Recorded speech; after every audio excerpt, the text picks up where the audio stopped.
Olá pessoal, tudo bem com vocês? Morrendo de saudade. Me chamo Pamela Araújo, sou professora de língua portuguesa do Colégio Cosmorama e vim aqui falar um pouquinho para vocês sobre texto narrativo, né? Em uma pesquisa que eu fiz para a gente dar uma resumida nessa matéria do livro, o texto narrativo é um tipo de texto que esboça as ações de personagens num determinado tempo e espaço. Geralmente ele é escrito em prosa e nele são narrados contatos, alguns fatos e acontecimentos. E alguns exemplos de texto narrativos são romance, novela, conto, crônica e fábula. Então, o texto narrativo já está dizendo o que é, né? É aquele tipo de texto que ele vai te contar algo. Então, ele vai precisar de um narrador para aquela história acontecer. O texto narrativo, ele vai ser um texto que pode-se trabalhar com diálogo ou pode-se trabalhar só cogitando possibilidades, né? Ou alguém que observou aquela história e está contando ela para você. E aí a gente trabalha com algumas estruturações, né? Vamos falar um pouquinho da estrutura. Como que é esse texto narrativo, né? Como que é a apresentação dele? Então, em relação à apresentação, também chamada de introdução, nessa parte inicial, o autor do texto apresenta os personagens, o local, o tempo em que se desenvolverá a trama. Então, a apresentação já é toda essa estruturação de onde vai se passar, em qual tempo está se passando, se é o cronológico ou psicológico, quantos personagens eu tenho, qual é o tipo de personagem que eu tenho, né? O desenvolvimento. Aqui, grande parte da história é desenvolvida com foco nas ações dos personagens, né? O que cada personagem vai fazer, o que eles representam naquela história. O clímax, né? O que é o clímax? Todo mundo fica com dúvida. É aquele ponto alto, né? É parte do desenvolvimento da história. O clímax designa o momento mais emocionante da narrativa, ou seja, é aquele que vai me causar uma explosão de sentimentos. Aquilo ali vai me definir a parte mais importante da minha história. O desfecho, também chamado de conclusão, ele é determinado pela parte final da narrativa, onde, a partir dos acontecimentos, os conflitos vão sendo desenvolvidos. Então, o desfecho é quando eu vou finalizar tudo aquilo que eu vivenciei durante a minha narração e fechar a minha ideia do clímax, do que aconteceu naquela história, tá? Vamos aos elementos, né?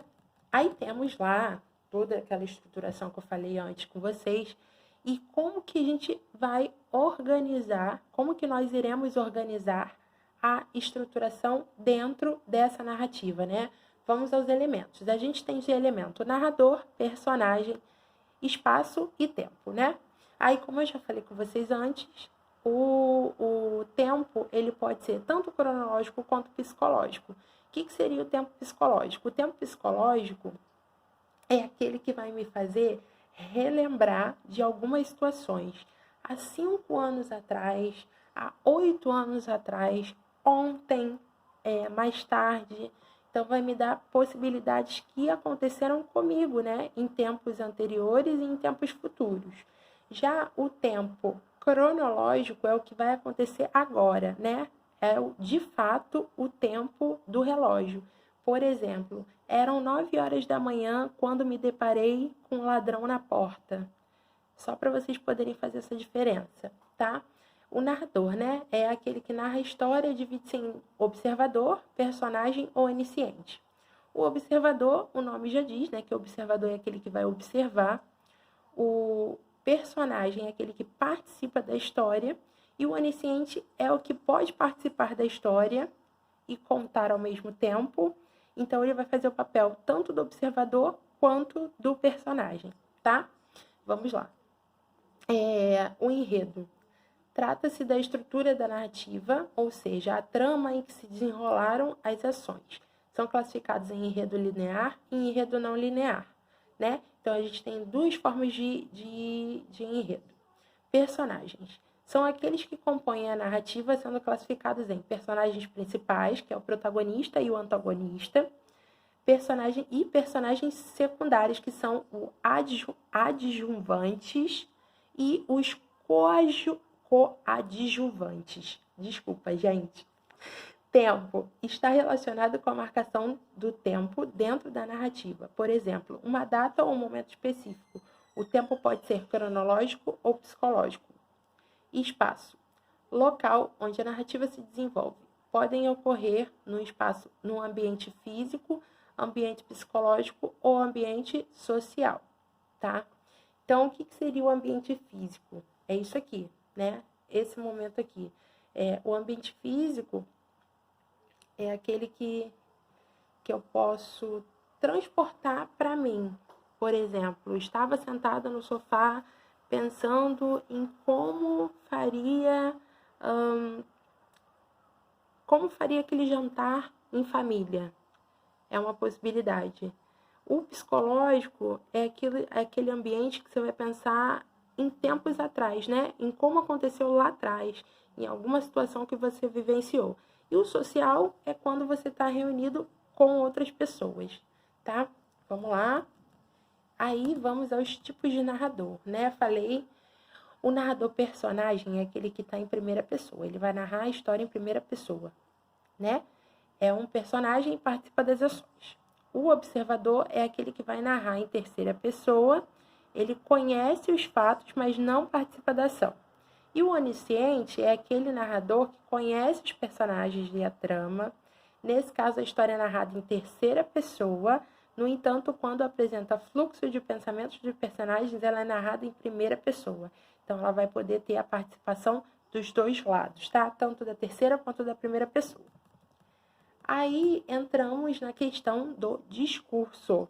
Eu não sei se vocês vão lembrar, mas teve uma aula que nós falamos sobre essa questão do discurso direto e indireto e o indireto livre, né? Que eu falei para vocês passarem a questão do diálogo que estaria no direto para o indireto e do direto e do indireto para o direto. E eu sei que é complicadinho, mas não é difícil de aprender, tá? O discurso direto é aquele que é a própria fala do personagem. Ele vai falar exatamente igual, tá? Por exemplo, Helena encontrou sua irmã e falou: Irmã, você vai comer agora? Esse é um exemplo. Ela está dialogando com a irmã.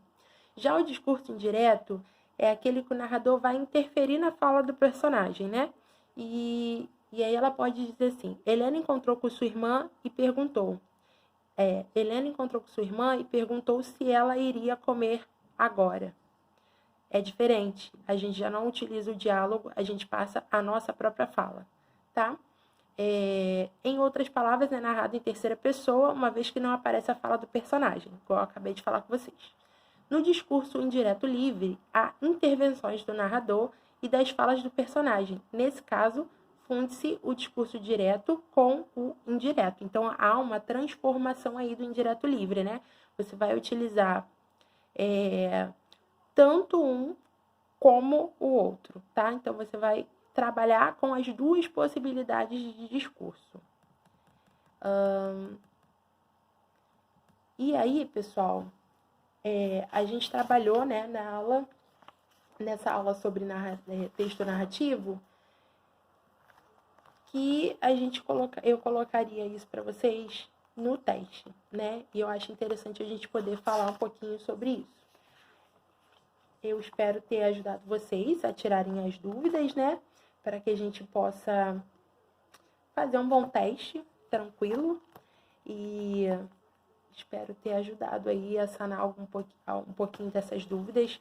Vocês sabem que se vocês quiserem, vocês têm como me encontrar. Vocês podem me chamar no WhatsApp. A gente pode conversar por lá também. Podem falar comigo na plataforma do Google Class.